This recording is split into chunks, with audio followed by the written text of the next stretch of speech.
Bonjour mes loulottes. Nous détestons des longues vidéos, alors j'ai décidé de faire des vidéos pas très longues. Voilà.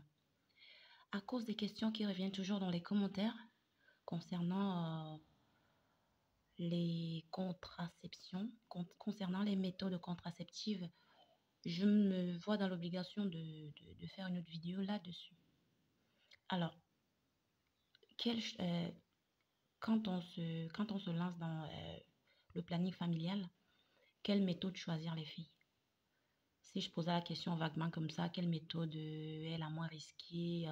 Bah pour moi, il n'y a aucune. Hein. Bon, à chacune de voir. Hein. Donc, je fais la vidéo pour vous dire un tout petit peu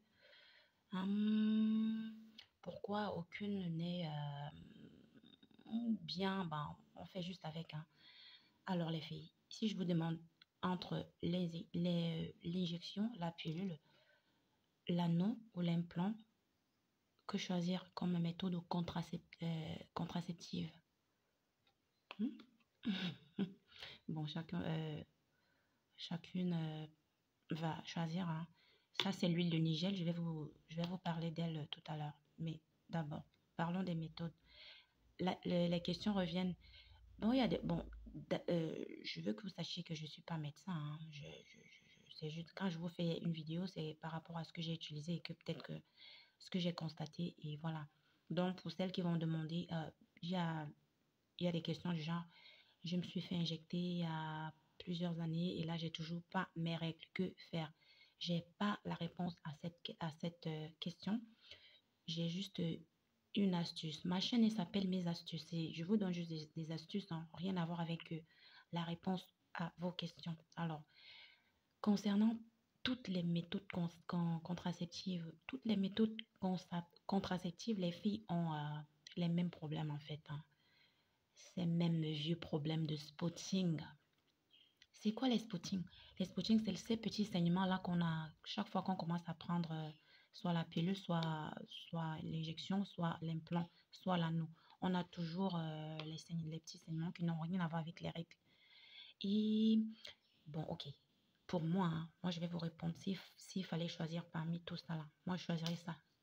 C'est la moins risquée par rapport au moment où on va vouloir chercher à faire un bébé. Parce que l'injection, les filles, l'injection est la pire. Parce que quand on te met ce produit dans l'organisme, tu vas aller dans les 10 ans sans peut-être voir tes règles. Hein. Pour que les vraies règles reviennent, ça ne sera pas évident.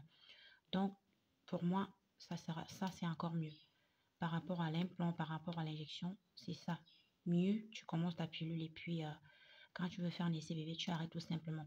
Bon, voilà. Que ce soit la pilule, que ce soit tout ça là, même l'implant que vous voyez. Bon, c'est pas le vrai, hein. J'ai pris un truc qui ressemble. Injecte, enfin, il y a des trucs que ça met dans l'organisme pour empêcher de concevoir. Et pour que ce produit-là disparaisse complètement de l'organisme, c'est un peu difficile. C'est pour ça que quand on arrête, on a du mal à tomber enceinte. Bon, que faire? On va parler maintenant de mes astuces à moi. D'où l'huile de Nigel va intervenir. Ça, c'est l'huile de Nigel bio. Hein. Donc, quand tu arrêtes la contraception et que tu veux déjà essayer de faire un enfant, il faut déjà que tu nettoies ton système avec de l'huile de Nigel. Tu commences à la prendre. Quand c'est l'huile simple comme ça, c'est une cuillère à soupe matin, midi et soir. Jusqu'à ce que tes vraies règles reviennent et que là, tu commences à chercher la période féconde pour être vraiment, franchement active, pour essayer de tomber enceinte. Ok, mes loulottes? Bon, ok, si tu n'as pas d'huile de Nigel, il y a ces graines aussi, comme un peu ici sur la photo, on voit ces graines. Comment tu laisses ces graines? J'ai déjà fait peut-être 3 vidéos là-dessus. Quand tu arrêtes la contraception, quand tu veux tomber enceinte, pour que tes règles reviennent d'abord, tu achètes la graine de Nigel, tu la mixes, tu mélanges avec un peu de miel. Ça, c'est une cuillerée à soupe tous les jours. Donc, ça sera compact. Hein. C'est comme si tu vas puiser un gros morceau de glace que tu vas mettre, que tu vas sucer.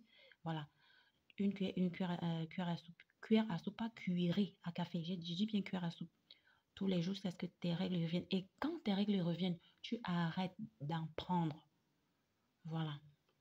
Quand tes règles reviennent, les règles normales, les menstrues normales, quand ça revient, ça veut dire que tu es maintenant prête à vouloir vraiment commencer à chercher à tomber enceinte. Donc, en essai bébé. Tant que tu n'as pas tes vraies règles, tu auras beau chercher à tomber enceinte, Ça va pas marcher. Il faut que tes vraies règles arrivent et là, tu commences à calculer ton cycle et voir la période la plus féconde pour être actif. Ok, mes loulottes, j'espère que la vidéo, oh là là, on a dit on va faire court, mais là, on est déjà au-delà Bon, on va arrêter là, hein. Donc, pour moi, que ce soit... Bon, je vais vous dire un truc avant de partir, hein. La pire, c'est ça. La pire des méthodes contraceptives, c'est l'injection. Parce que tu vas aller au-delà de 15 ans sans règles. Elles sont là, elles vont. Et j'attends les revenus, j'attends les questions dans les commentaires, j'attends vos témoignages. J'attends. Bon, enfin, il faut venir en témoigner pour celles qui ont fait l'injection et qui n'ont toujours pas eu leurs règles. Il faut venir vraiment témoigner. Et pour celles qui ont commencé le traitement, soit de la graine de nigel et qui ont vu revenir leurs règles, j'attends également des témoignages pour aider les autres loulottes parce que c'est pas évident. Il y a certaines femmes qui ne savent même plus quoi faire. Faites juste le traitement. Graines de nigel, miel tous les jours ou alors l'huile simple. J'ai dit l'huile, c'est 3 cuillères par jour, matin, midi et soir. Par contre, quand c'est sa graine avec du miel, c'est une grosse cuillère à soupe tous les jours. Tu peux choisir de prendre ça le matin à jeun ou alors le midi, ça dépend.